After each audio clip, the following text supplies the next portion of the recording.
Hello, my name is Professor Geoffrey Mount Stevens and I am a Professor of Bristolian. This is the first in a series of lectures I'll be giving on the Bristolian language and talking about aspects of Bristolian grammar and pronunciation. First of all, I'd like to touch on the first person singular of the verb to be in Bristolian. I am or I'm in English. Of course, in Bristolian it's oyes, or in the contracted form, ois. An aspect of Bristolian pronunciation which is rather interesting is that the H sound in English is never pronounced at the start of a word. So you have the word happy becomes appy, and you'll notice that I lengthened the vowel sound in the second part of the word happy. So happy became appy. The lengthening of vowel sounds in Bristolian is a very common feature of the language.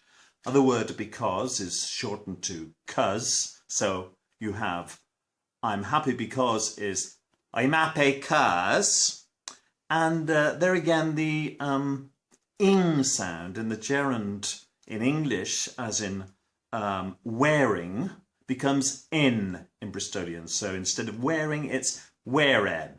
So I'm happy because I'm wearing becomes I's happy because I's wearing.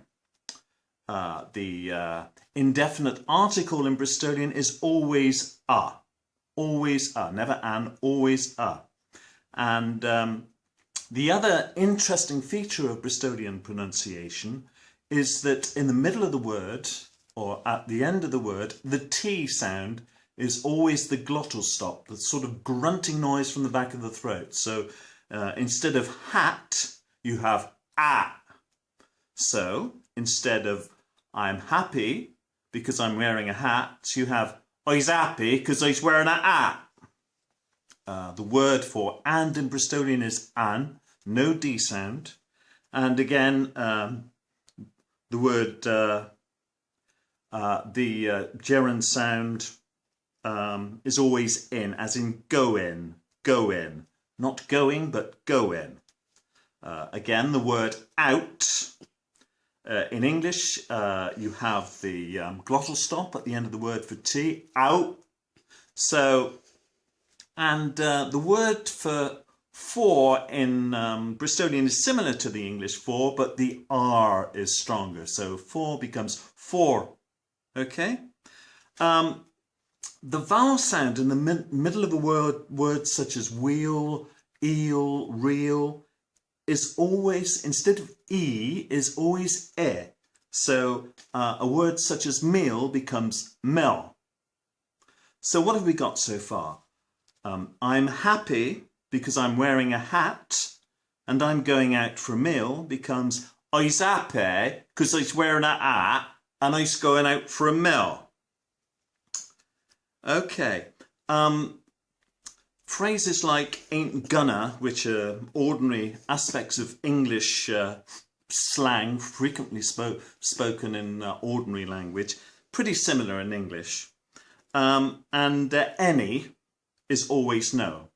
So a phrase such as I ain't gonna eat, again eat, the word eat in English becomes eat, the glottal stop at the end of the word. I'm not going to eat any snails becomes I ain't gonna eat no snells. Again, snails, like words like whales, rails, etc. The vowel sound changes from a to a. So you've got snells instead of snails. And then of course there's mind at the end of the word, a filler word frequently used in Bristolian. So what have we here? This is the phrase in its entirety in English. I'm happy because I'm wearing a hat and I'm going out for a meal. I'm not going to eat any snails, mind, which in Bristolian is I's happy because I's wearing a hat and I's going out for a meal. I ain't gonna eat no snails, mind. So, thank you very much for watching. This concludes today's lecture.